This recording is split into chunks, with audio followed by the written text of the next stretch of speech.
ከመቃብር ወዲያ ማን ይከተለኛል? ዝናም ይከዳኛል፣ ሀብቴም ይተወኛል፣ ቤቴም ይከዳኛል፣ ሁሉም ይቅር ኢየሱስ ያዋጣኛል። ገና እንደዚህ ሳይ መስታወት ውስጥ አጋንንት የክብር ዕቃ በመሆንና የውርደት ዕቃ በመሆን ውስጥ ምርጫ ማየት እንችላለን። የራሳችን የሆነ ምርጫ። የጊዮርጊስ ተጫዋች ነበር። እኔም እንደዚህ ጊዮርጊስ ተጫዋች አለ። ከዛ 2 ፓይለቶች መጡ፣ 3 ሆስተሶች መጡ። የዛሬ የክብር እንግዳችን አንተ ነህ። የአገልግሎት ጅማሬ ምን ይመስል ነበር? እንዴት ነው ወደ አገልግሎት የመጣኸው? አገልግሎት የሆነ ቦታ ላይ ግን ካስቆመን የሚታይ ነገር ገንዘብ፣ ሀብት፣ ዝና ምናምን የሚያቆመን ከሆነ አደጋ ነው። ሰይጣን የሚያነጣጥረው ህልምሽ ላይ ነው፣ አንቺ ላይ አይደለም። አፈራርሶኝም ቢሆን ይሰራኛል፣ እንደገና ለክብር ያበጀኛል ብሎ የሚያምን ሰው አለ። ስለዚህ እንደው በእንዲህ አይነት የህይወት ብዥታ ውስጥ ላሉ ሰዎች የእግዚአብሔር ዓላማ ምንድነው? በቃ ተሰብረሻል ብሎኝ ትቶኝ ይሄዳል ወይስ ደግሞ እንደገና ለክብር ደግሞ የሚያበቃ አምላክ ነው እግዚአብሔር? ልክ ባልነበርንበት በዛ ዘመን ጌታ መጣ። በምጥ በጸሎት ምጥ የተወለደ ሃሌሉያ ሳሙኤሎች እግዚአብሔር ያስነሳል።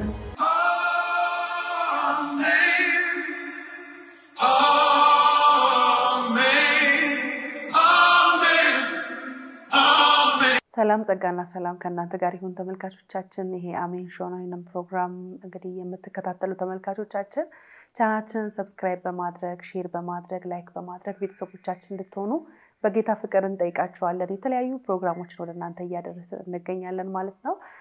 ለምትሰጡን ሐሳብ አስተያየት ከልብ እናመሰግናለን። ከአሜን ቲቪ ጎን ደግሞ እንድትቆሙ አብራችሁን የወንጌልን ስራ እንድትሰሩም ደግሞ እናሳስባችኋለን። ስክሪኑ ላይ በምትመለከቱት ስልክ ቁጥር እንዲሁም ደግሞ የባንክ አካውንት ሰፖርት እንድታደርጉ እንድትደግፉን እንጠይቃችኋለን ማለት ነው። ዛሬ ደግሞ በአንድ ርዕሰ ጉዳይ ላይ ከናንተ ጋር ቆይታ እናደርጋለን ማለት ነው። መጽሐፍ ቅዱስ በጢሞቴዎስ ምዕራፍ 2 ቁጥር 20 ላይ በትልቅም ቤት የእንጨትና የሸክላ ዕቃ ደግሞ አለ እንጂ የወርቅና የብር ዕቃ ብቻ አይደለም፣ እኩሌታዎቹም ለክብር እኩሌቶቹም ለውርደት ይሆናሉ ይላል ማለት ነውና በእንግዲህ በአማኝ ህይወት ውስጥ እንዲሁም እኛ በክርስቶስ ኢየሱስ ተጠርተን የዘላለምን ህይወት አግኝተን በቤተክርስቲያን ውስጥ እንመላለሳለን። በዚህ በመንመላለስበት የቤተክርስቲያን ህይወት ውስጥ ወይም ደግሞ ከቅዱሳን ጋር ባለን ህብረት ለክብር የተጠራለ እንደገና ለውርደት የተጠራለ ማለት ነው። ለወርቅና በብር ያጌጠ ብቻ አይደለም ማለት ነው። ይህንን ቃል በደንብ ደግሞ በሰፊው ምን ለማለት ፈልጎ ነው የሚለው እንዴትስ ደግሞ የክርስትና ህይወታችንን መቀጠል አለብን የሚለውን እንግዲህ ለመመልከት ከፓስተር ሳምሶን ጋር ወይታ እናደርጋለን። እንኳን ደህና መጣ ፓስተር። እንኳን ሰላም ቆይሽ። ሁሉ መልካም ነው? ሁሉ ሰላም። አመሰግናለሁ እንግዲህ ጥያቄን ተቀብለ ፈቃደኛ ሆነ እድል ስለሰጠህን እኔም በጣም አመሰግናለሁ እንግዳ ስላረክሽ። እግዚአብሔር ይባርክሽ። አሜን አሜን። እንደው ወደ ሐሳቤ ከመግባቴ በፊት ፓስተር እንደው የአገልግሎት ጅማሬ ምን ይመስል ነበር? እንዴት ነው ወደ አገልግሎት የመጣኸው? ምን ያህል ጊዜ ቆየ በአገልግሎት? ያ አገልግሎት እንግዲህ የጀመርኩበት ጊዜ ኦልሞስት ወደ 30 አካባቢ አመት ሊሆን ይችላል። ይገርማል። በዛን ጊዜ ያው ቸርች ውስጥ ነው ያደግኩት። የሉትራን ቤተክርስቲያን ውስጥ ነው ከልጅነት ሰንዴይ ስኩል እያጠናው እየዘመርን ምናምን ያደግነው። ግን የሆነ ሰዓት ላይ ከተወጫለሽ ውጪ ይናፍቃል እና በተለይ ቸርች አካባቢ የሚያድጉ ሰዎች ውጪውን ለማየት መጓጓት አለ። እና ጉጉቱ ነበረብህ? ጉጉቱ ነበረ። ምክንያቱም ኳስ ለማየት አባቴ አቶ ስሞን ይባላል፣ እናቴ ወይዘሮ ታይች መኮንን ትባላለች። እንግዲህ 6 ልጆች ነን። የመጀመሪያው እህታችን ኢየሩሳሌም ስሞን ትባላለች። ቅርብ ጊዜ አሁን ወደ ጌታ ሄዳለች። ያው የኢየሩሳሌም ልጆች 2ቱ ልጆች እግዚአብሔር ረድቷቸው በጣም መንፈሳዊ ናቸው። ሁሉም እግዚአብሔር የሰጡን ልጆች በጣም እግዚአብሔር የሚያገለግሉ እግዚአብሔር የሚፈሩ ልጆች እንደሆኑ ነው ያየነው። ይሄ የተዘራው ዘር ያንን ነገር እንዳመጣ ፋዘር ላይ የነበረው ነገር ያ ነገር እንዳመጣ እስከ ልጅ ድረስ ደርሰዋል። አሁን እግዚአብሔር እየረዳን እንደሆነ እሱን ለመናገር ነውና እግዚአብሔር የተመሰገነ ይሁን። ሁለተኛው እስራኤል ስምዖን ይባላል። እሱ ደግሞ ሐረር ነው የሚኖረው እና ፋሚሊ ያለው። እንደገና ደግሞ ሶስተኛው ፓስተር ዶክተር ታሪኩ እሱ ደግሞ ካሊፎርኒያ ሳኖዜ ቤተክርስቲያን ያገለግላል። ባለቤቱ እና 2 ልጆች አሉት። እንደገና ደግሞ ዜና የምትባል እህት አለኝ። እሷም የካንሳስ ነው ያለችው። እሷም ደግሞ 2 ልጆች አሏት። እንደገና ደግሞ ሰብሎንጌል እና በዛብህ የሚባለው አሉና የፍቅር እስከ መቃብር የሚባለው መጽሐፍ በተመለከተ እነሱ የጋብቻ አስተማሪዎች ናቸው። 4 ልጆች አላቸው። ሁሉም አገልጋዮች ናቸው።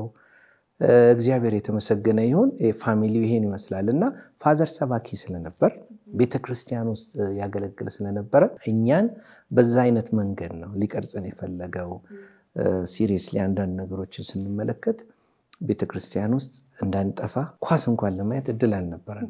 ለዚህ ነው ኳስ ናፋቂዎች ሆነን አሁን ወንድሜ ዶክተር ታሪኩ ኳስ ተጫዋች ነው። በናሽናል ቲም እንትን ድረስ ተጫውቷል።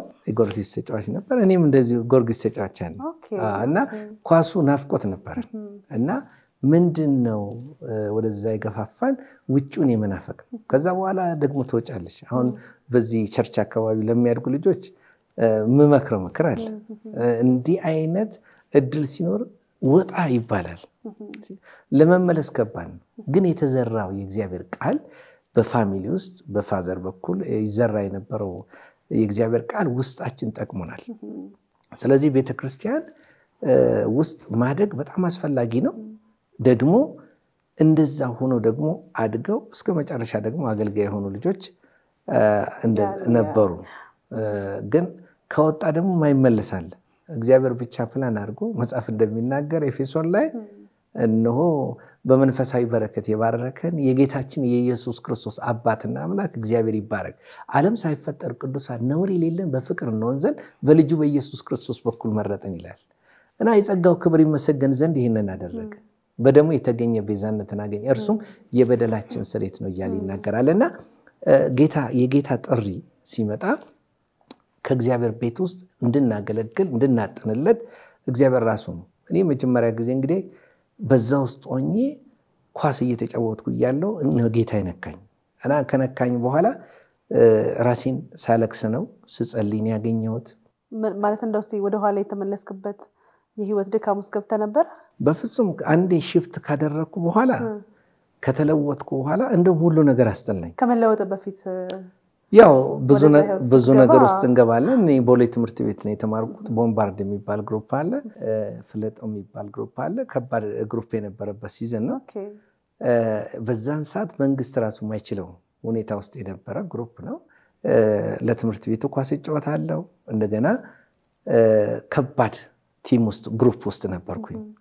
በዛ አይነት ሁኔታ ውስጥ ነው ጌታ የሆነ ታይም ላይ መጥቶ ህይወቴን የለወጠው እና ህይወቴ ከተለወጠ በኋላ እንደውም አባቴ ቢኖር ደስ ይለኝ ነበር። እንደው የሚመሰክረው ነገር አለ እና አንዳንድ ጊዜ ጫና ሲያበዛልኝ ተው ይሄ ልጅ ነብይ ነው የሚሆነው ብላ እናቴ ማስጠንቀቂያ ሁሉ ሰጣለች እና ሊመጣ ስላለው ነገር አስቀድማ አይተ ነበር እና አንዳንድ ጊዜ እግዚአብሔር ለእናቶች ለአባቶች የሚያሳየው ነገር አለ።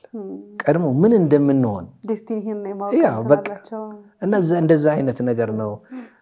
እሱ መናገር ይችል ነበር፣ አሁን ቢኖር አይረሳውም። የሚገርመው ነገር በዛ ሁኔታ ውስጥ ከተቀየርኩ ከተለወጥኩ በኋላ ግን እንደዛም ሆኜ የድሮ መዝሙሮች ዘምራለሁ።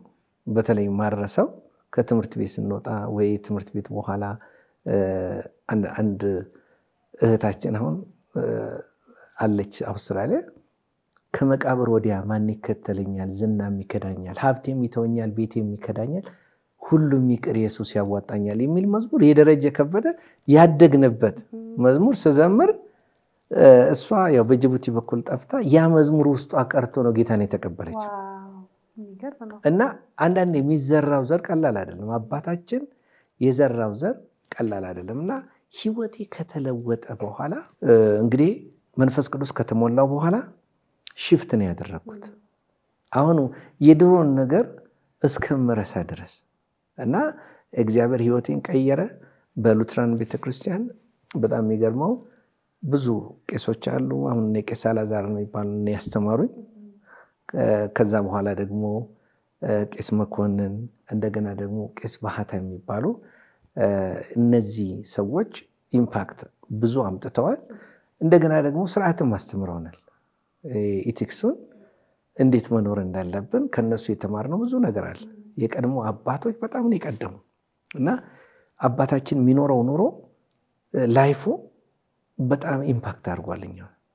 ምንም ነገር ሳያቅ ነው ከልጅነቱ ጀምሮ እሱ ደግሞ እንዲሁ ያደገው እስካሁን ድረስ በቃ በእግዚአብሔር ቤት ዝም ብሎ ነው ሄደው እና ደስ የሚል አካሄድ ነው ሄደው ስለዚህ እኛ ላይ ያመጣው ተጽዕኖ አለ ቀላል ነገር አይደለም ግን ከተለወጥኩ በኋላ ወደ ትክክለኛው የወንጌል ጥሪ ለመምጣት ያው የሚከፈሉ ክፍያዎች አሉ የታወቀ ነገር ነው በዚህ ሁኔታ ውስጥ እያለው የጸሎት ህብረት ውስጥ አገለግል ነበር በዚህ ሁኔታ ውስጥ እግዚአብሔር አገልግሎት የሚባል ነገር ብዙ አልቆየውም አንድ አመት ተኩል በኋላ ክፍለ ሀገር ኮንፈረንሶች መጠራት ጀመርኩ ከዛ በፊት ግን መኪና ውስጥ ገባ ለምሳሌ ውይይት ነበር ሚኒባስ ነበር በመገባ ገና እንደዚህ ሳይ መስታወት ውስጥ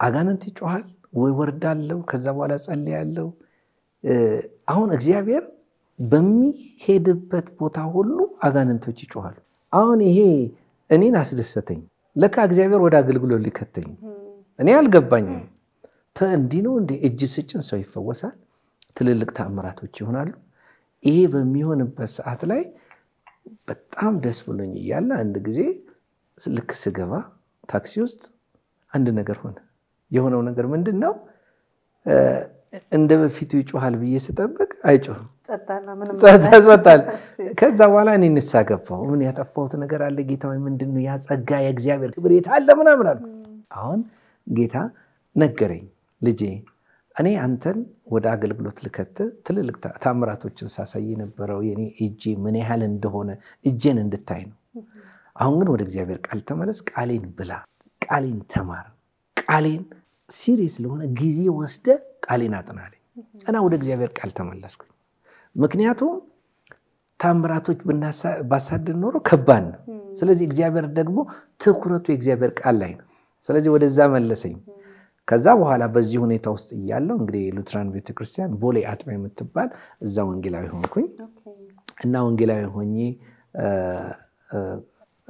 በጣም የእግዚአብሔርን ነገር በጣም የሚያበረታታኝ ወንድም ነበር ቄስ ሚሊዮን ይባላል አሁን አሜሪካን ዲሲ ነው ያለው በጣም ወዳጄ ነው እሱ በጣም ኢንከሬጅ ያደረገኝ ነበር ውስጥ ያለውን የእግዚአብሔርን ጸጋ አይቷል ጸልዮ ኦርዲን ካረጉም በኋላ እዛ ማገልገል ጀመር ቄስ ፍቃዱ ይባላል አብረን ማገልገል ጀመር ከሱ ጋር እዛ ያገለገልኩ ይያለ ጸጋው የእግዚአብሔር ጸጋ በጣም ይወጣ ጀመረ እንግዲህ ብዙ መታቂያቸው ከተማ ውስጥ የነበሩ ወገኖቼ ዋገልጋዮች ሞርኔ ጋር ይመጡ ነበር በዛ ዘመን ከብዙዎች ጋር በጣም አሳልፈናል ግን በዛ ውስጥ ባለው ሁኔታ ውስጥ እግዚአብሔር ትክክለኛ ሪል የሆነ ጥሪ እንዳለኝ እግዚአብሔር ተናገረኝ ወደዚህም ወደ ቀኝም ወደ ግራም እንዳለ ይህ የሕግ መጽሐፍ ባፌ እንዲቀመጥ በቃ ሲሪየስሊ የእግዚአብሔር ነገር ውስጥ ይገባና አገልግሎት ጀመርኩ በዚህ አገልግሎት ስንጀምር የተለያየ አገር ወደ ሐረር የተለያየ ክፍለ ሀገሮች መንቀሳቀስ ጀመር ኮንፈረንስ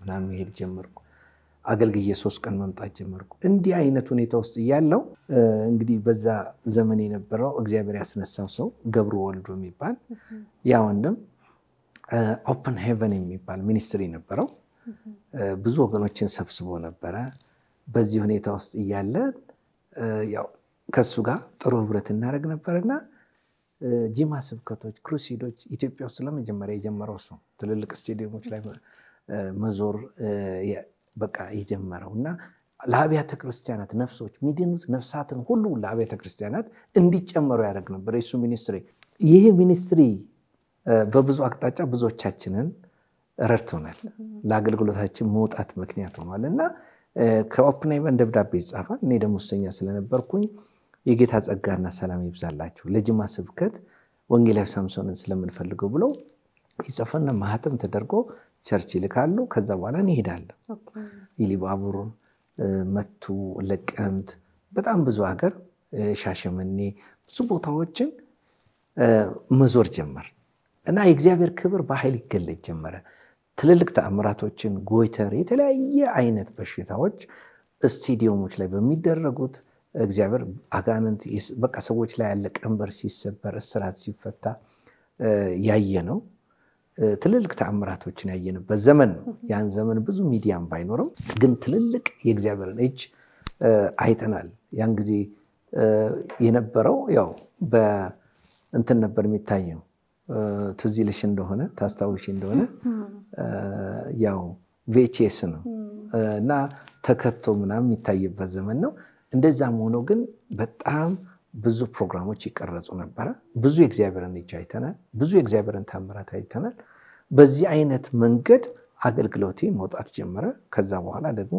ወደ ውጭ ዓለም መጀመሪያ ኬንያ ሄድኩት ከዛ ያለ አገልግሎቴ መውጣት ጀመረ የአፍሪካ ሀገሮች አሁን ላይ ያለው አገልግሎቴ አሁን አብዛኛውን በተለያየ ቦታ ነው እግዚአብሔር የሚልከኝ እና የተለያየ ምድር ላይ እወጣለሁ በኬንያ ተጀመረ ብዙ የአፍሪካ ሀገሮችን ራውንድ አድርጌ ያለው እነ ቦትስዋናን ሳውዝ አፍሪካን በዛ አካባቢ እነ ዚምባብዌ ዛምቢያ ምናምን ብዙ ኤሪያዎች ላይ እግዚአብሔር ያንቀሳቀሰኝ ነበር ከዛ ደግሞ ወደ ኢሮፕ ብዙ ከተማዎችን ለረጅም ዓመት ያለ ማቋረጥ ጀርመንን ስዊዘርላንድ ፊንላንድ እነዚህ ስካንዲኔቪያ ሀገሮችን ሁሉ እግዚአብሔር ያንቀሳቀሰኝ ጀመርና ሳስበው ያው እግዚአብሔርም የናዝሬቱ ኢየሱስ በመንፈስ ቅዱስና በኃይል ቀብ በሰይጣን የተጠቁትን ነፃ ያወጣ በስፍራዎች ሁሉ ዞረ እግዚአብሔር አንዳንዴ እንድንዞር እንድንንቀሳቀስ የሚፈልግበት እኔ ጥሬን ሳየው እየተንቀሳቀሱ አገልግል ፍሩትፉል ሰዎች ይድናሉ ሰዎች ነፃ ያወጣሉ ሰዎች ቀንበራቸው ይሰበራል ከስራት ይፈታሉ ብዙ የእግዚአብሔርን እጅ ማይበት እየተንቀሳቀሱ ቤተክርስቲያንም ተልኳ መሄድ መሰለኝና ስንሄድ ነው ትልልቅ ስራዎችም እግዚአብሔር የሚያሳየንና በዚህ አይነት መንገድ ነው አገልግሎትን የጀመርኩት በጣም መልካም እንግዲህ አሁን በጉርድሾላ አካባቢ የወንጌል አገልግሎት አለ አይደል እሱን እንግዲህ ባጭሩ የኮቪድ ጊዜ ነው እግዚአብሔር ጋይድ ያረጋን እና አሁን በጣም ይገርማል እዚህ ጉርድሾላ ቶፕ 10 ሆቴል እና አቶ ፈለቀና እህታችን ታሪክ ልጆቹን ፋሚሊውን በጣም ነው ምግባባቸው እና ከነሱ ጋር ጥሩ ያሳለፍን ይያለ እኔ ወደ አሜሪካን ሀገር ሄድኩኝ አሜሪካን ሀገር ሄጄ አገልግዬ ከጨረስኩ በኋላ ካንሳስ ሲቲ ነበርኩኝ እዛ አገልግዬ ኮቪዱ በጣም አስጨናቂ ጊዜ ብዙ ሰው እየሄደ ያለበት ዘመን ስለነበረ ከባድ ጊዜ ነበር እና በዛ ጊዜ ውስጥ ጾም ጸሎት ይዤ እጸልይ ነበር እና ደግሞ ወደ ተለያየ ከተማዎች ሄጄ አገለገልኩኝ የሚያስፈልጉ ቦታዎች ሄጃለሁ ከዛ በኋላ ግን ዝግ ሆነ ሁሉ ነገር የትም ሄድ አይቻልም ጾም ጸሎት ይዤ እየጸለይኩኝ በዙም አገለግል ነበር የተለያዩ ቦታዎች እና ያገለገልኩ ያለ መንፈስ ቅዱስ በቃ ወደ ሀገር ቤት ሂድ የሚለኝ ነገር አለ እና ልሄድ ነው አልኳቸው አረባካት ሂድ ይሄ ጥሩ ጊዜ አይደለም ሁሉም አሉ በዚህ ሁኔታ ውስጥ ተነስቼ ወደ ካንሳስ ሲቲ ኤርፖርት ሄድኩኝ ሲሄድ ለመጀመሪያ ጊዜ እንግዲህ በአገልግሎት እንደዚህ አይነት ነገር ያጋጥማል ስደርስ እግዚአብሔር ተናግሮኝ ነው ወደ ኢትዮጵያ ነው የሚሄደው ብዬ ነው ወጣሁት ሶጣ ተሳፋሪ የለም እና ገባሁኝ ኤርፖርት ውስጥ ገባሁኝ ጌቱ ጋር ሄጄ ቆምኩኝ ከዛ ሁለት ፓይለቶች መጡ ሶስት ሆስተሶች መጡ የዛሬ የክብር እንግዳችን አንተ ነህ ተባልኩ እኔን ብቻ ይዞ የ3 ሰዓት አካባቢ ፍላይት ነው ሬገን ኤርፖርት ዋሽንግተን ድረስ ብቻዬን በአንድ አውሮፕላን የሄድኩበት ጊዜ ነው እና ይሄ የሆነው በዚህ በኮቪዱ ጊዜ ነበርና ከዛ በኋላ አንድ በጣም ወዳጅ ያለ ዳዊት ጌታቸው የሚባል ዘማሪ እሱ ነበር የሚቀበለኝ እና ሁሉ ነገር ጭር ብሏል ኤርፖርት ውስጥ ገባ ያስደነግጣል የኔ ሻንጣ ብቻ ነው የሚዘረው ሰው የለ ምን የለ ብድግ አድርጌ ወጣው እሱ ነበር አይ እኔኮ እየጠበቅኩ ነው እንደውም ለወገኖች እየነገርኩ ነው አንድ የእግዚአብሔር ባሪያ በራሱ አውሮፕላን እየመጣ ነው ልቀበለው እየሄድኩ ነው ብዬ ብሎ ቀለደና ከሱ ጋር ጉዞ ጀመር በስንተኛው በሁለተኛው ነው ቀን ሸኘኝ ወደዚህ ወደ አዲስ አበባ መጣ ነበር በመመጣበት ጊዜ 38 ሰው አካባቢ ነበር ኤርፖርት ፕሌን ውስጥ የነበረው እና ድሮ ቦሌ የተማረ ማቀው አንዱ ፓይለት ነበር እሱ ይገርማል አየኝና ውስጥ ግባ ብሎ ነገራቸውና ውስጥ ቢዝነስ ክላስ ገብቼ ነው የመጣው እና እዚህ ከመጣው በኋላ ልክ ኤርፖርት ወርድ ብዙ ዲያስፖራዎች ስለነበሩ ምግብ ጥሩ የት ነው ምናምን ሲሉ አይ ጥሩ ንጹህ ቤት አቃለው ቶፕ 10 ነው እኔ ምዛ ነው ማርፈው በዚህ አጋጣሚ እኔ ወደዚህ መጥቼ እንዳርፍ አቶ ፈለቀ በጣም ይደውልልኝ ነበር ይደውልልኝ ስለነበረ ልክ እኔ መምጣቴን ሲያቅ ሬጂስተር መሆን ነበረበትና ሄዶ ሬጂስተር ሆኖ ጨርሶ ከመንግስት ጋር ነገሮችን ሁሉ አመቻችቶ ጠብቆኝ ነበር በእኔ ምክንያት ነው ከዛ በኋላ እኔን ለመቀበል ብሎ ብዙ ሰው እኔ ደግሞ ብዙ ሰው ይዤ ሄድኩኝ ማለት ነው ከዛ በኋላ እዛ ገባን 15 ቀን ኳራንቲን ስለነበረ በዛ ጊዜ ውስጥ ያው ልክ ከዛ ስንወጣ በፌደራል ታጅበን ነው የትም እንዳናመልጥ ገባን ሆቴል ከዛ በኋላ ጥሩ ነገር ያደረጉት ምንድነው ከስር ዶክተር በቀን አንድ ጊዜ መጥቶ ያያቸዋል ሙቀታችሁን ከዛ በኋላ ደግሞ ፌደራሎች ኮሪደር ላይ የትም መውጣት አይቻልም ችግር ካለ 501 ቁጥር ፓስተር አለ እሱ ይጸልይላችኋል ተብሎ ከስር ሆቴሉ ስር ገና ሲገባ ይነገራል ስለዚህ ስልክ ተስተካከለልኝ ወንጌል በኃይል ሰበኩ 16 ሰው ጌታን ተቀበለ የደህንነት ትምህርት ሳስተምር ቆይቼ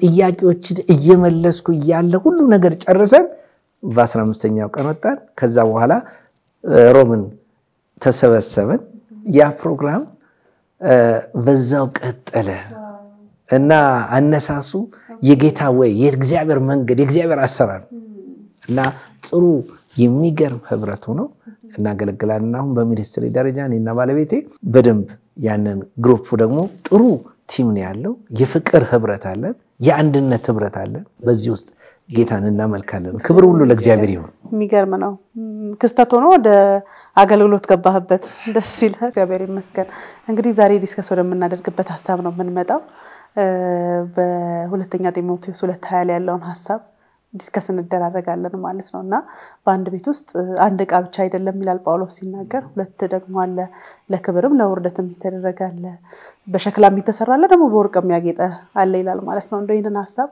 መነሻ ሐሳቡን እንዴት ታየዋል ከዛ ተጨማሪ ሐሳቦችን ዲስከስ እናደርጋለን ይሄ እንግዲህ ጢሞቴዎስ የመከረው ምክር ነው በዛ ዘመን የነበሩ ሐሰተኛ አስተማሪዎች የነበሩበት ጊዜ ነበር በዚህ በሐሰተኛ አስተማሪዎች እንደገና ደግሞ ተቃዋሚዎችም ነበሩ ሙሴን የተቃወሙ እዛ ላይ የጻፈው ሐዋርያው ጳውሎስ ለጢሞቴዎስ የጻፈው መልእክት ላይ የውርደት ዕቃ ሆነው የተነሱ አሉ በዛ መጽሐፍ ላይ ጠቅለል ስናደርገው ከመነሻው የእንጨትም የሸክላ ዕቃ አለ ብሎ ነው የሚጀምረው እና የሚገርም ነው ማለትም አንዳንድ ጊዜ በህይወታችን አቅጣጫ ላይ የውርደት ሰፈር ውስጥ ምንገኝበት ጊዜ አለ ቅድም እንዳልኩሽ ከጌታ ወጣ ስትይ የሚያጋጥምሽ የውርደት ሰፈር ነው ሐዋርያ ጳውሎስ ለዚህ ነው መጽሐፍ ሲናገር ራሱ ይናገራል የዚህ ዓለም ገዢ አለቃ መንፈስ ፈቃድ ነበር ምንመላለሰው አለ እሱ ብቻ አይደለም ወረድ ብሎ ደግሞ ሲናገር ምን ይላል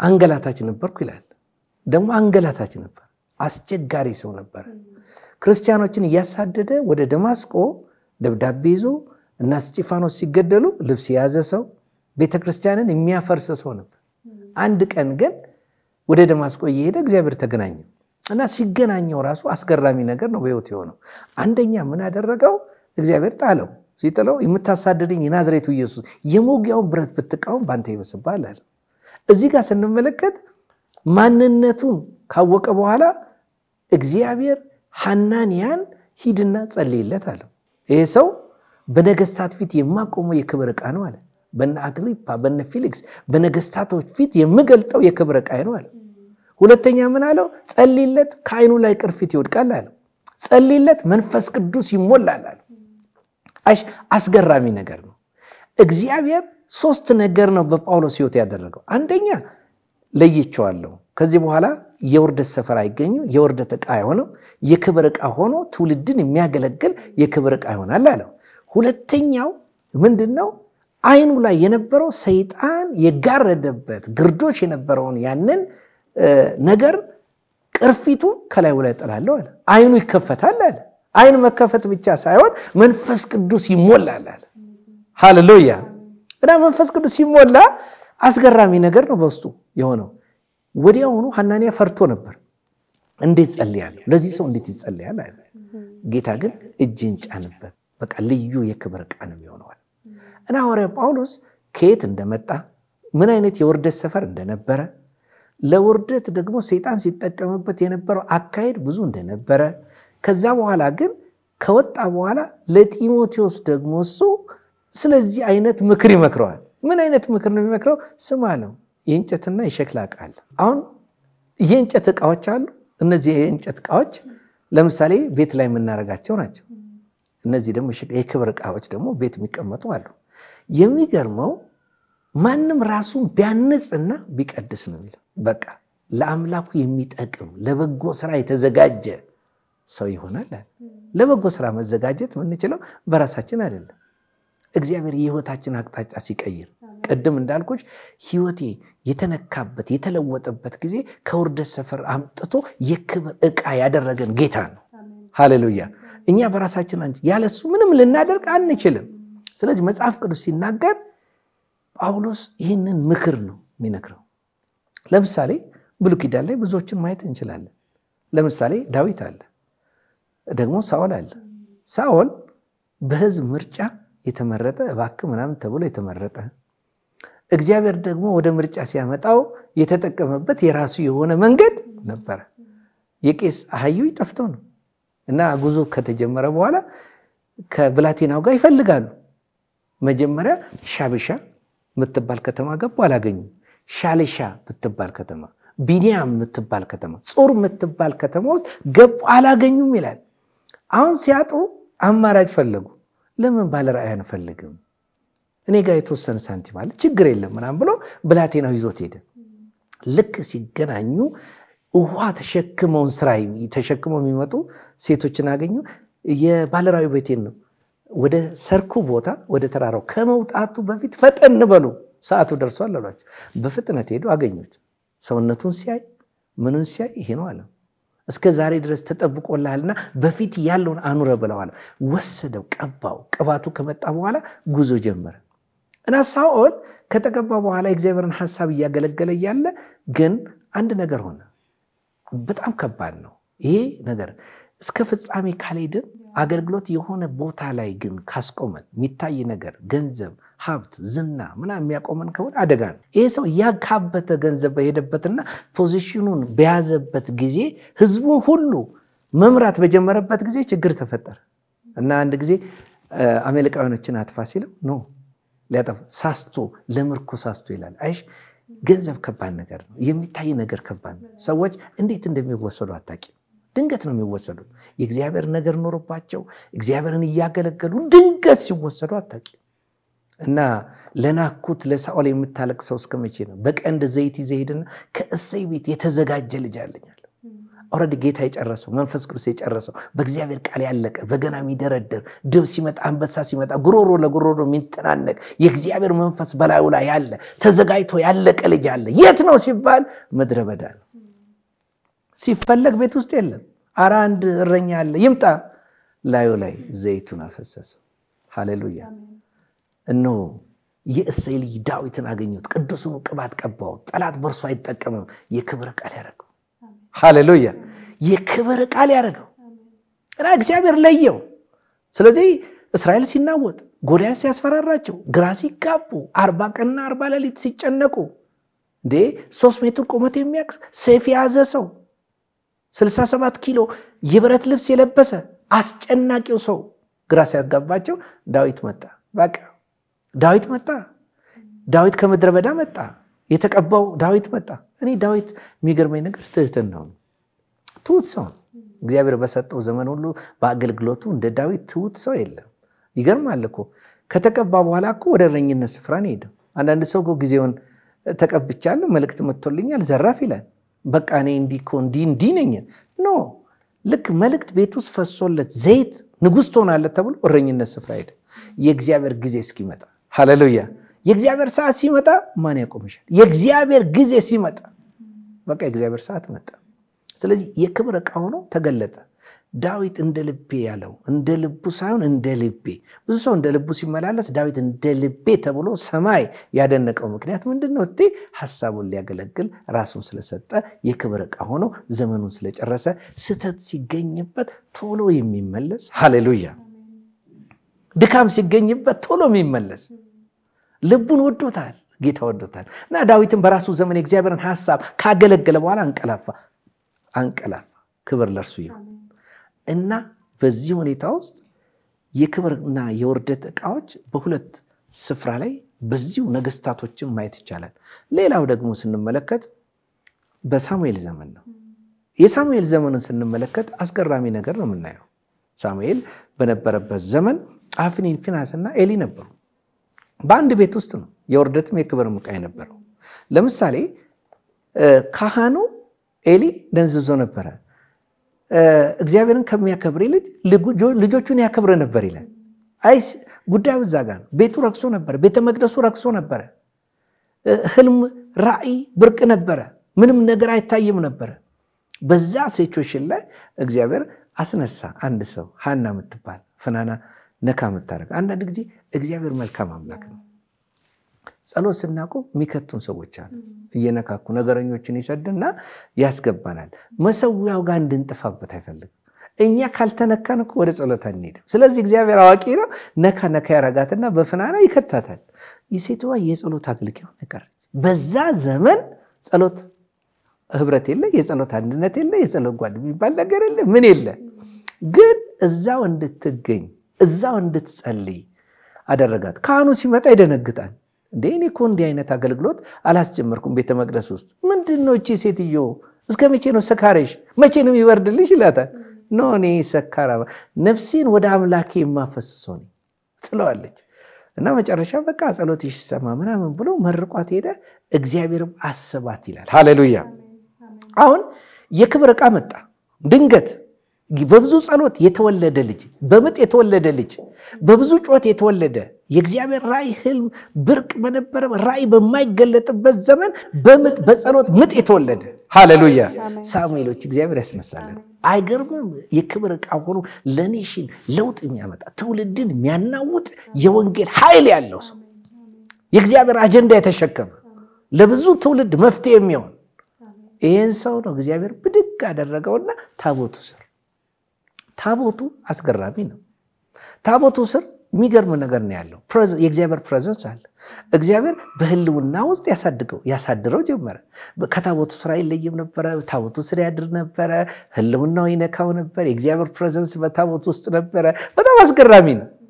ታቦቱ ውስጥ እያለ በህልውና ውስጥ እያለ የእግዚአብሔር ድምፅ መጣለት። ሳሙኤል የሚል መጥቶ የማያቅ ድምፅ። እግዚአብሔር እኮ በህልውናው ሰማያት ይከፈታል። በህልውና ውስጥ የእግዚአብሔር ድምፅ ይመጣል። እና ድምፁ መጣ። እዛ ቤተ መቅደሱ ሰው ተጣርቶ እግዚአብሔር አያውቅም። ለመጀመሪያ ጊዜ በዛ ሰዓት ላይ ሳሙኤል ሳሙኤል የሚል ድምፅ መጣ። ሳሙኤል ደነገጠ። ልጅ ነው፣ አያውቅም። ታቦቱ ስር ነው ያደገው፣ ህልውና ውስጥ ነው ያደገው። ግን በህልውና ውስጥ ሆኖ ሰማይ ተከፍቶ ድምፅ ሲመጣ ሰምቶ ስለማያውቅ ኤሊ ጋር ሄደና አንኳኳ። ፕሊዝ ምን ነካ ኤሊ አለ። እና አንድ ነገር ልጠይቅ ነው። ጠርተኛል? ነው አልጠራሁ። ማን ነው ታዲያ የጠራኝ? አላወቅም። ተመለስ። 3 ጊዜ አንኳኩቶ ሲያነጋግረው መጨረሻ ላይ ኖ በቃ እግዚአብሔር ይሆናል የጠራው፣ ባሪያ ይሰማል፣ ተናገር ብለ ከእግዚአብሔር መልእክቶችን ተቀበላለ። ሊመጣ ስላለው ዘመን፣ ሊመጣ ስላለው የቤተ መቅደሱ እንቅስቃሴ፣ ሊመጣ ስላለው ዘመን ሙሉ የሆነ መረጃ ሰጠው። ስለዚህ ነገርኛ ነው። እግዚአብሔር አምላክ ነው። የወደደውን ያድርግ፣ እባክህ ንገረኝ ብሎ ሳሙኤልን ጠየቀው። አስገራሚ ነገር ነው። ይሄ ሰው እናትየው ለእግዚአብሔር ይዋል ብላ ለእግዚአብሔር ይሁን ብላ ልጇን ሰጠች ሳሙኤልን።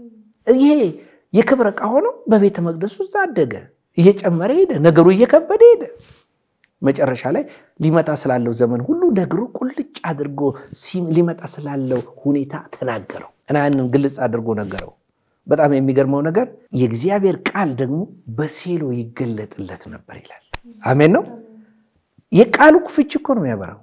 ለሱ በሴሎ ይገለጥለት ነው። ምን? የእግዚአብሔር ቃል፣ የእግዚአብሔር ብርሃን ጨለማን የሚገፍ የቃሉ ፍቺ ያበራለት ነበር። በሴሎ የእግዚአብሔር ቃል ህልም የለ፣ ራእይ የለ፣ ምን የለ። እዛ ቤተ መቅደስ ውስጥ የእግዚአብሔር ቃል ይገለጥ ነበር። ሃሌሉያ።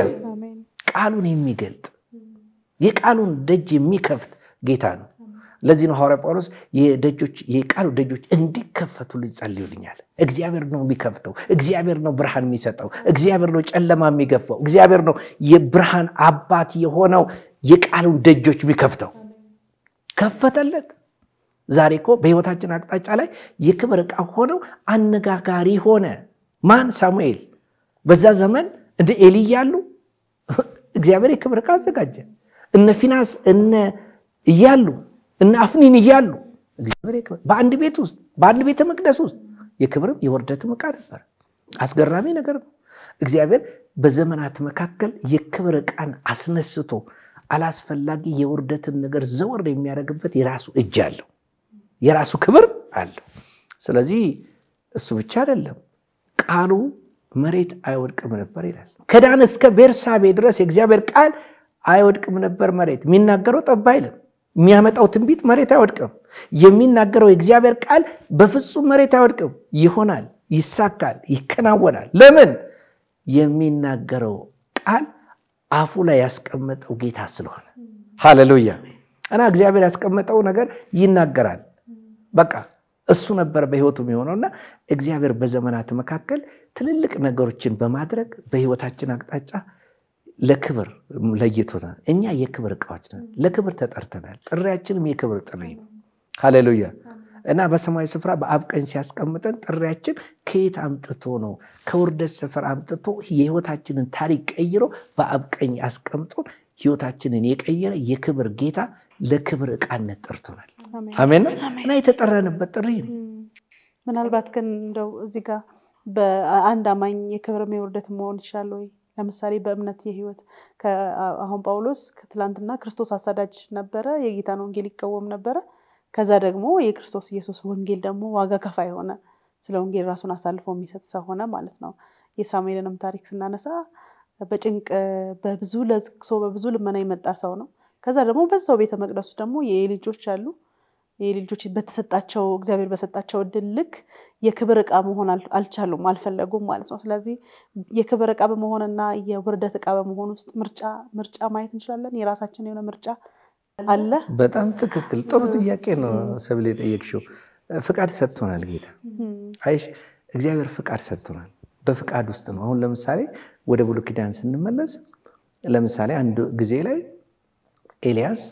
ኤልሳ በነበረበት ዘመን ንዕማን የሚባል ሰው ነበር እና ይሄ ንዕማን ድንገት ታፍሳ የገባች እስራኤላዊ ሴት ውስጧ የሚቀጣጠለው ኪችን ዕቃ ምናምን ስራ እየሰራች በቃ እሱ ለምጹ እንዴት እንደሚነጻ ውስጧ ይቀጣጠላል።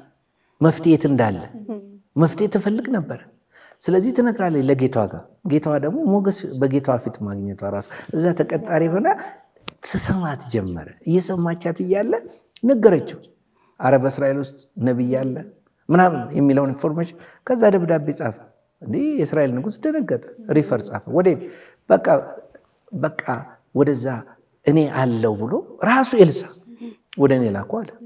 እና ኤልሳ እዚህ ያደረገው ምንድነው? እየጸለየ ያለ ሲመጣ ኤክስፔክት ያደረገው ቢሮ አስገብቶ እጅ የሚጭንለት ምናምን ብዙ አይነት ፕሮሰስ።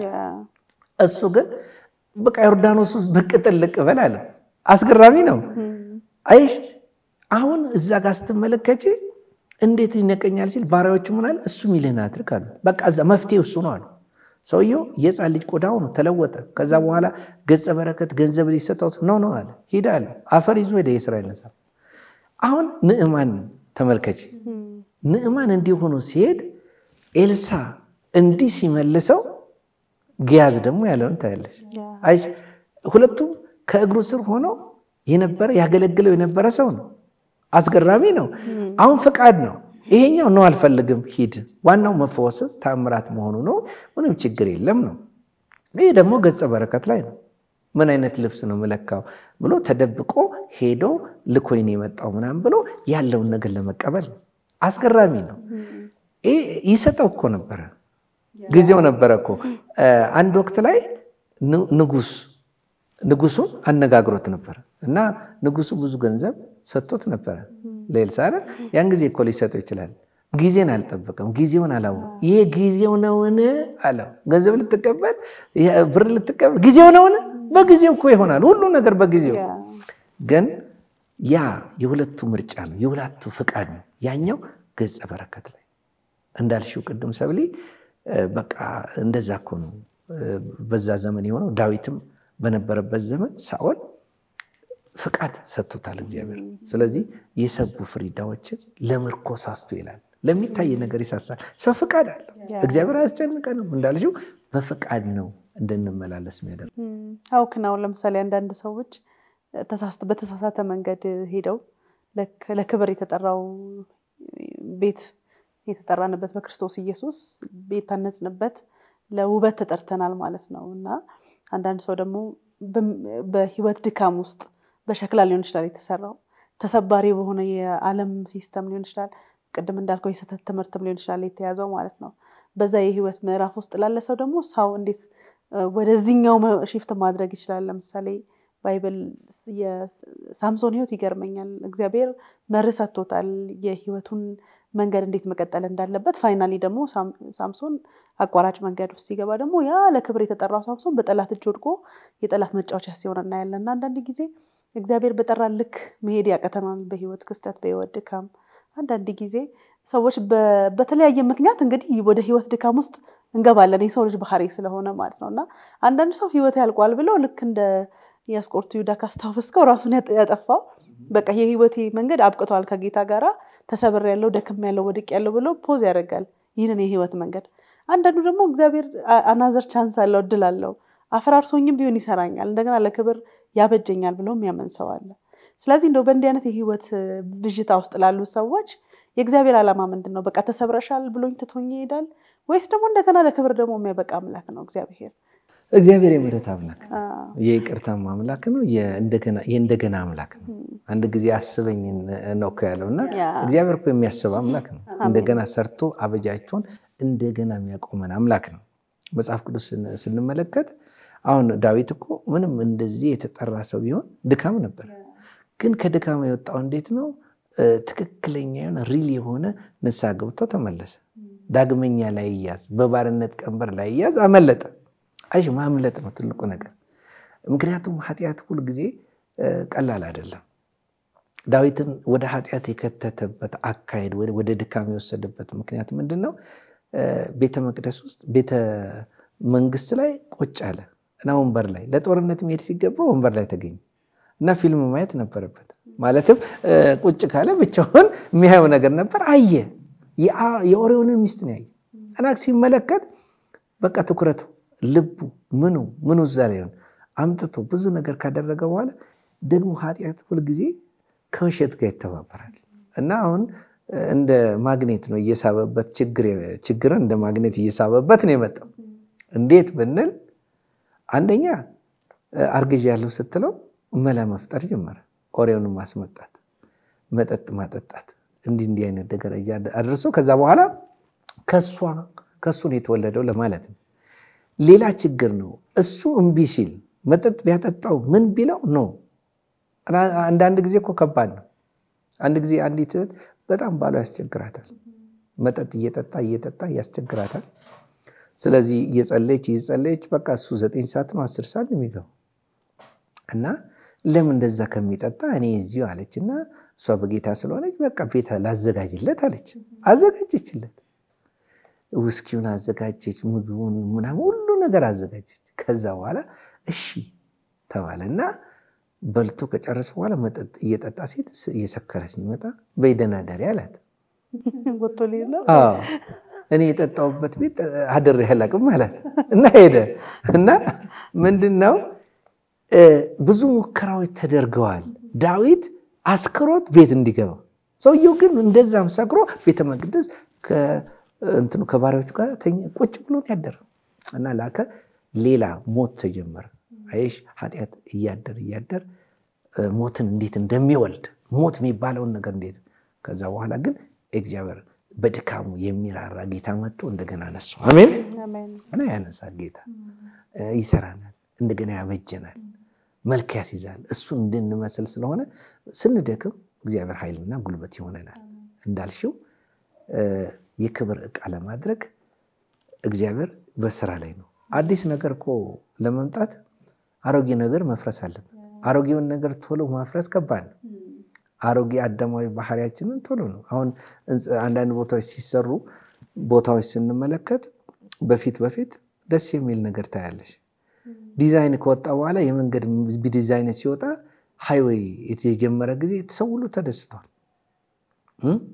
የተደሰተው ምንድነው በቃ ሀገራችን ልታድግ ነው በጣም ውበቷ ሊጨመር ነው እንደሌላው ምድር ልትሆን ነው ምናምን የሚል ስሜት አለ ግን በሳሎን እንደሚያልፍ አላወቀም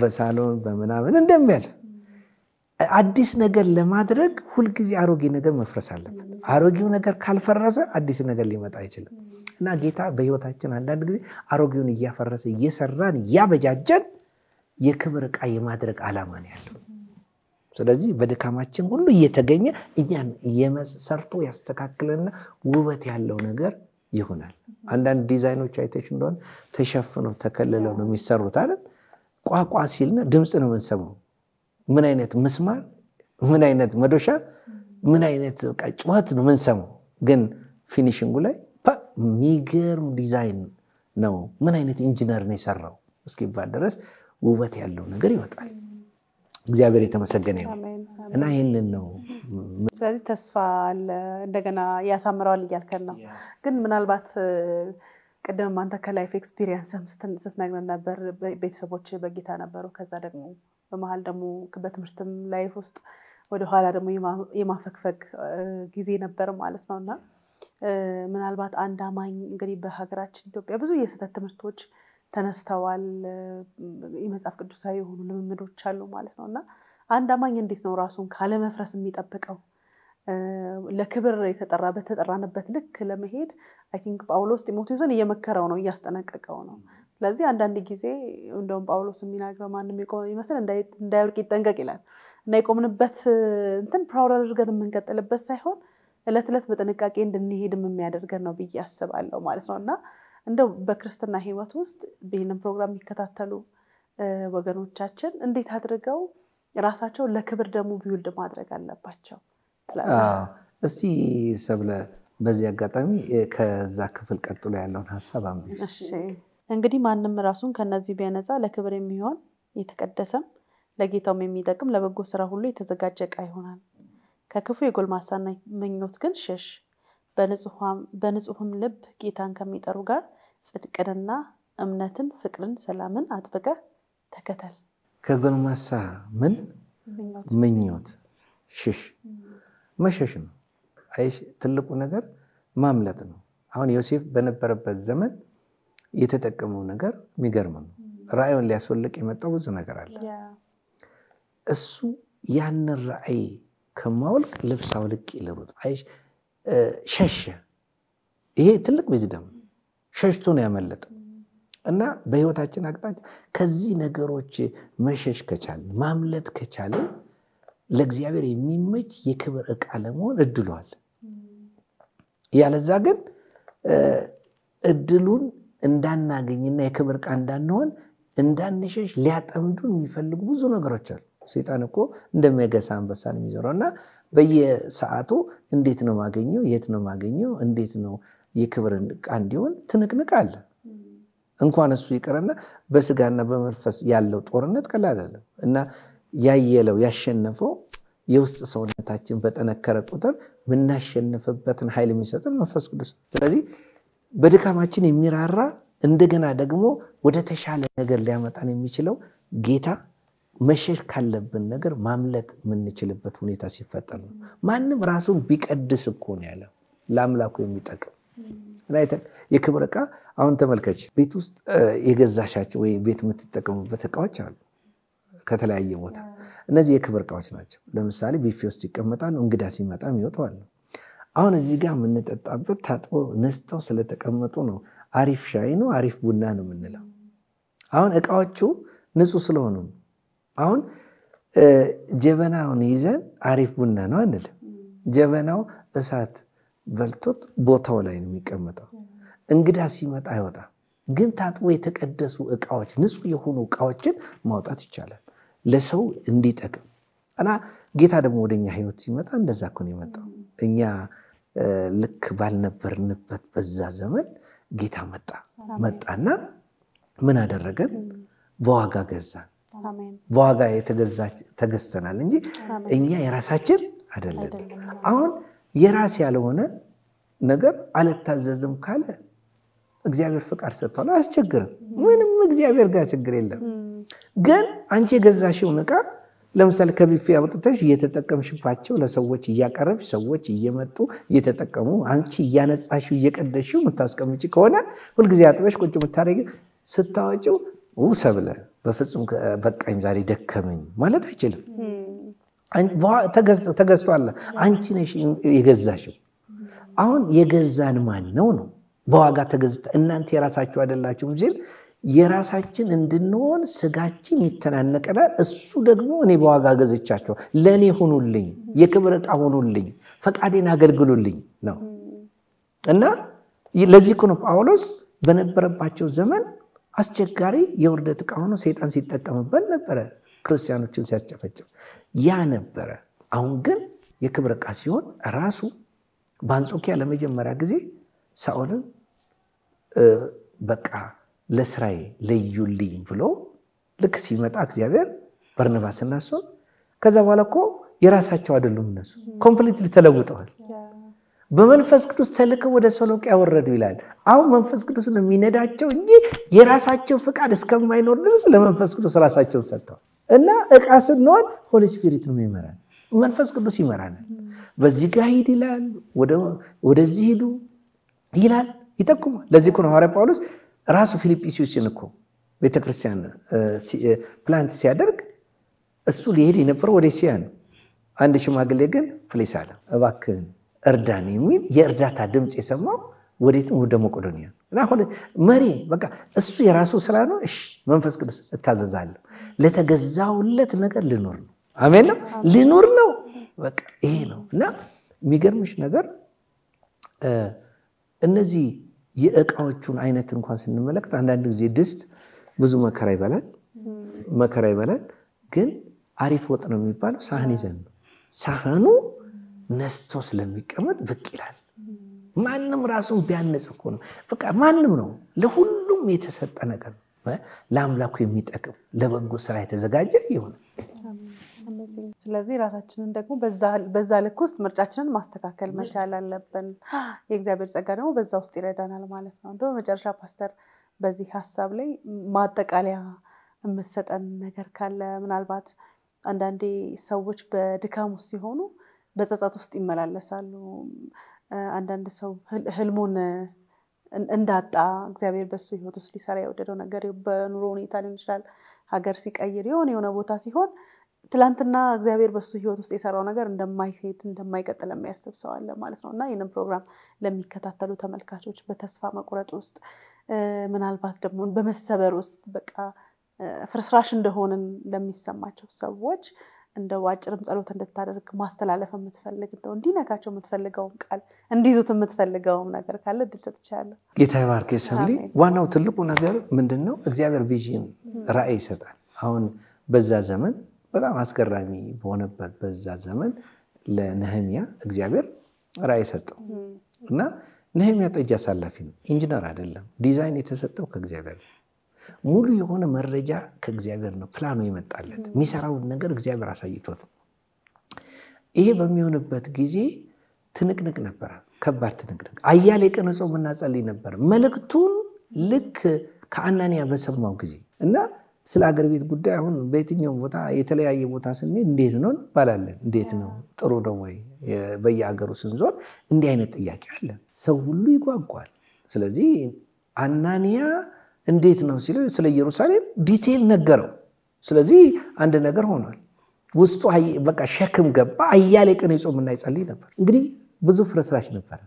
ፍርስራሹን ለመስራት እግዚአብሔር ሙሉ የሆነ ዲዛይን ሰጠው። በንጉሱ ፊት ሞገስ ሰጠው። የሚያስፈልገውን ነገር ባጀት ሁሉ ተመደበለት።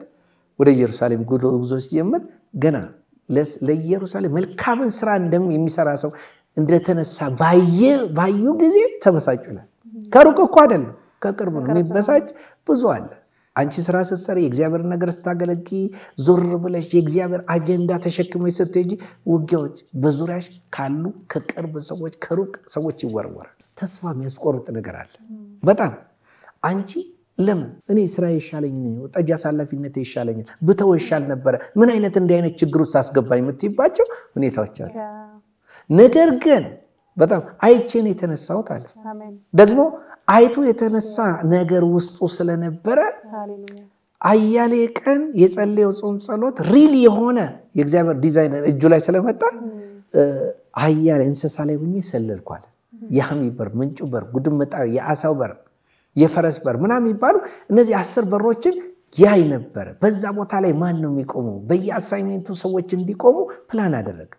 በቃ እግዚአብሔር ልዩ ነገር ነው የሰጠው ቅጥሩ እንዲፈጸም ቅጥሩ ተሰርቶ እንዲያልቅ እግዚአብሔር በየቦታው ሰው አስቀመጠልን በጣም አስገራሚ ደግሞ ልብሳቸውን የማያወልቁ ከራእዩ እስከ ፍጻሜ የሚቆሙ እግዚአብሔር የሚደግፉ ሰዎችን ሰጠው አሜን ነው ኦቱታ ይቆሽሻል ትቼሊድ ጦርነት ተነስቷል ትቼሊድ የማይል እስከ ፍጻሜ ድረስ የሚገሰግሱ እስከ ፍጻሜው እስከ ኢየሩሳሌም ቅጥር ፍጻሜ ድረስ አብረውት የሚቆሙ ሃሌሉያ እንዲህ አይነት ሰዎችን እግዚአብሔር ሰጠው በቃ ነህምያ እነ ጦቢያ እነ ሰንበላጥ እነ ጌሳም ቢነሱበትም ስራው ይቀጥላል ስራው ትልቅ ነው በሱ የጀመረው ስራ ትልቅ ነው ኦነቆላ እንገናኝ ቀጠሮ ይዘን ምናምን ሲሉት ስራውን አታስተነጓጉሉብኝ እግዚአብሔር በኔ የጀመረው ትልቅ ስራ ነው አለ ስራውን ላይ አትምጡብኝ እኔ ወደ ስራ ነው ማንንም እንዲያስተነጓጉሉብኝ አልፈልግም ይገርምሻል የክብር ዕቃ ሆኖ ሰው ሲነሳ የውርደት ዕቃ የሆነው ይተነጉለዋል ይተነኩሰዋል ያ ለማስቆም ማያረገው ነገር የለም በቃ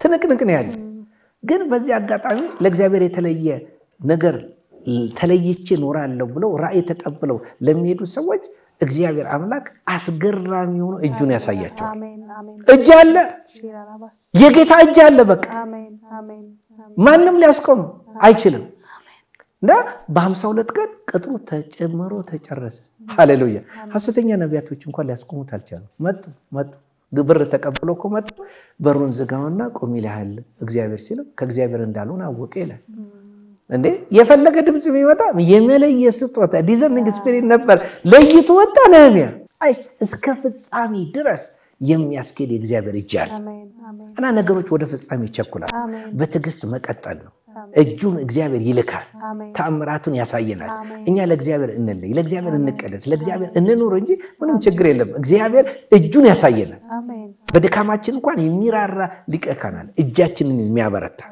ኃይል የሚሆነን ጌታ ነው ስለዚህ ህልም ለምን መጣ ብሎ ሰይጣን ሊተናነቅ ይችላል ለዚህ እኮ ነው ዮሴፍ ህልሙ ከወጣበት ቀን ጀምሮ በቃ ወንድሞቹ ተነሱበት ይላል እንደውም ምግብ አድርስ ይባል እኮ ከህልሙ የሚሆነውን እናያለን እንግደለው ነው ሰይጣን የሚያነጣጥረው ህልምሽ ላይ ነው አንቺ ላይ አይደለም እንዴት አድርጌ ልቋጨውና ላበላሸውና ልግደለው ነው ከርቀት ህልሙ ላይ ነው ትኩረት የሰጡት ቁጭ ብለው የተመካከሩት ያቺ ባለ ህልም መጣች ያቺ ባለ ራእይ መጣች ያቺን እግዚአብሔር ህልም እናጥፋበት በቃ እንዝጋበት እንደምሰስበት እንዳልነበረ ይሁን ይሞት ምኑ ህልሙ ዮሴፍ ላይ አይደለም ወንድማቸው ላይ አይደለም ትኩረታቸው ህልሙ ነው ህልማችን ሰይጣን ይፈልገዋል ህልማችንን ለመግደል ማይደረግ ሙከራ የለም ነገር ግን ዮሴፍ እስከ መጨረሻ አላስነካም በብዙ አቅጣጫ መጣ ግን እግዚአብሔር ሽፍት አደረገ ጉርጓዱ ውስጥ ከተቱት ከዛ ነጋዴዎች መጡ እግዚአብሔር የሚወስደን ቦታ አናቀውም በቃ መንገደኞችና ነጋዴዎች አዘጋጅቶ ወደ ግብጽ ወሰደና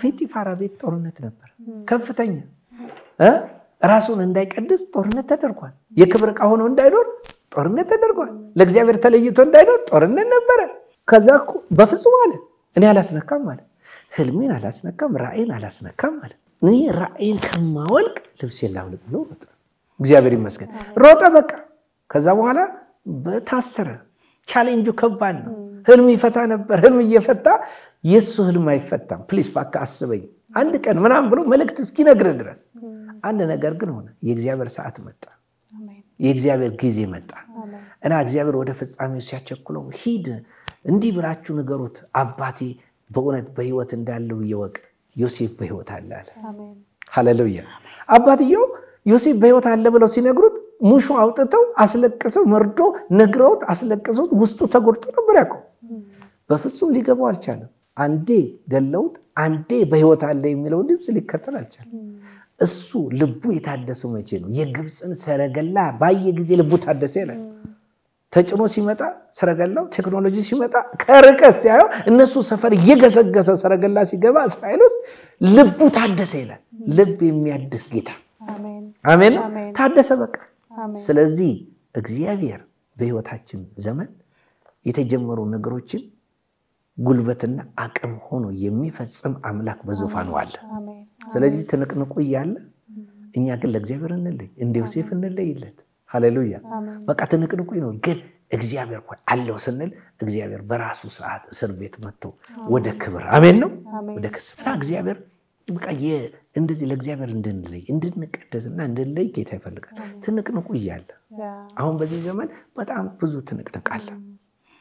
ትንቅንቁን ግን የምናሸንፈው በራሳችን በእግዚአብሔር ጸጋ ይቻላል። እግዚአብሔር ምሕረቱን እያበዛ እጃችንን ደግፎ የሚያቆም ጌታ አለ። አሜን አሜን አሜን አሜን። ፓስተር ጌታ ይባርክ። አሜን አሜን። እንግዲህ ተመልካቾቻችን እንግዲህ በየትኛውም ህይወት ውስጥ ብንሄድ ለክብር የሚያመጣ ክፉን ደግሞ ወደ መልካም የሚቀይር ዮሴፍ ምንም ያህል ከባድ ቻሌንጅ ቢገጥመውም እግዚአብሔር የተናገረውን አድርጎለታል። ነህምያም ቻሌንጅ ቢገጥመው ፍርስራሾቹን እግዚአብሔር አዲስ ዲዛይን ሰጥቶት አድሶታል አይደለ? እና እግዚአብሔር ፋይናል ሪዛልት አይቶ ነው የጠራን ማለት ነው። ቀደም እንዳልከው እኔ ይሄ ሲኒ የኔ ከሆነ እንደወደድኩ ማድረግ እችላለሁ። ከእግዚአብሔርም በወደድንበት ልክ እሱ በወደደው ልክ የኛን ህይወት የኛን የአገልግሎት ምዕራፍ የኛን የትኛውንም የህይወታችን ስብርባሪዎችን እንኳን ለክብር ለፍጻሜ የሚያደርስ አምላክ ነውና በጣም የሚገርም መረዳትና የሚገርም የእግዚአብሔር መገኘት ነበር። ፓስተር በጣም ነው የማመሰግነው። ጌታ ይባርክ። በጣም እናመሰግናለን። እንግዲህ ተመልካቾቻችን እናንተም ደግሞ እንደተነካችሁ ተስፋ አደርጋለሁኝ። አንዳንዴ በመናልፍበት የህይወት ምዕራፍ ውስጥ መሰባበር፣ መድከም፣ መውደቅ ከዚህ በኋላ ለክብር አልሆነም ለውበት አልሆነም። ምናልባት ይሄ ሲኒ ቢሰበር ጥለዋለሁ እኔ ግን ምናልባት የሸክላ ባለሙያ ካለ በተሻለ ውበት መስራት ይችላል ብዬ አስባለሁ። እኔ ሞያው ስለሌለኝና አምላካችን እግዚአብሔር የህይወታችን ባለቤት ነው፣ የህይወታችን ሰሪ ነው። የህይወታችንን ፍሬም እሱ በራሱ በወደደው ልክ የሚቀርጽ አምላክ ነውና ለተሰባበረው ለፈራረሰው ለየትኛውም የህይወታችሁ ምዕራፍ ውስጥ በከበረ መንገድ ደግሞ እግዚአብሔር መስራት ይችላል፣ ማበጃጀት ይችላል። ቅሉ ግን እኛ የተጠራነው ለከበረ ዕቃ ነው ለውርደት አይደለም የሚለውን እንድንይዝ እግዚአብሔር እድል ሰጥቶናል ማለት ነው። በሚቀጥለው ሳምንት ደግሞ በሌላ ቶፒክ ደግሞ እንመለሳለን አይደለ ፓስተር? ተባረክ። በጣም አመሰግናለሁ። እግዚአብሔር ይባርክሽ አንቺንም። በዚህ አጋጣሚ ያንቺን ሚኒስትሪ በተለያየ ሀገር ያሉ እግዚአብሔር በረዳችሁ መጠን እንዲህ ደግሞ ለትውልድ እንዲደርስ ለሚመጣው ጄነሬሽን እንዲደርስ የሚቀርቡትን ይህንን አገልግሎት እንድትደግፉ አበረታታችኋለሁ። እግዚአብሔር አምላክ ይባርካችሁ። አሜን አሜን። ፓስተር ተባረክ። በጣም በፕሮግራማችን ላይ ያላችሁን ሐሳብ አስተያየት ስክሪን ላይ በምትመለከቱት ስልክ ቁጥር ልታደርሱን ትችላላችሁ። የጌታ ጸጋ ከእናንተ ጋር ይሁን። ተባረኩ።